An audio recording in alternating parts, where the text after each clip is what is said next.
Hello friends, কৃষকের বন্ধু প্রকল্পের মাধ্যমে পশ্চিমবঙ্গ সরকার প্রতিটি যোগ্য কৃষকদের ন্যূনতম 4,000 এবং সর্বোচ্চ 10,000 টাকা দিয়ে আর্থিক সাহায্য প্রদান করেন।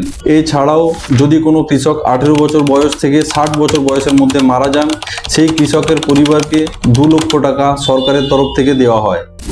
বর্তমানে গ্রামের এমন অনেক ক্ষুদ্র কৃষক রয়েছেন যাদের রোজগার অতি সামান্য এবং উচ্চমানের চাষবাসের খরচের কারণে তারা নানানভাবে আর্থিক সমস্যার মুখোমুখি হন।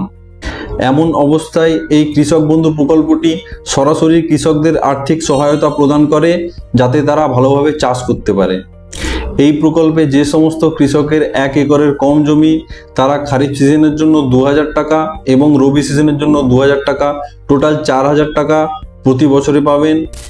এবং যে সমস্ত কৃষকের 1 একরের বেশি জমি, তারা খারিফ সিজনের জন্য 5,000 এবং রবি সিজনের জন্য 5,000, টোটাল 10,000 টাকা প্রতি বছরে পাবেন।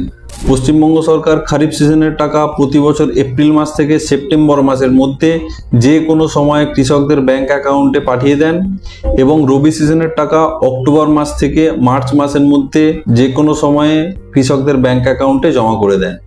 তবে এই বছরে খারিফ সিজনের টাকা এপ্রিল মাস পেরিয়ে মে মাস পড়ে যাওয়ার পরেও এখনও কোনো কৃষকের অ্যাকাউন্টে এই প্রকল্পের টাকা আসেনি। তবে হোম ডিপার্টমেন্ট থেকে খবর আছে জুলাই মাসে এই বছর খারিফ সিজনের টাকা দেওয়া হবে। সাইবার ইউনিট চ্যানেলের সঙ্গে জুড়ে থাকার জন্য অসংখ্য ধন্যবাদ। দেখা হবে পরের ভিডিওতে।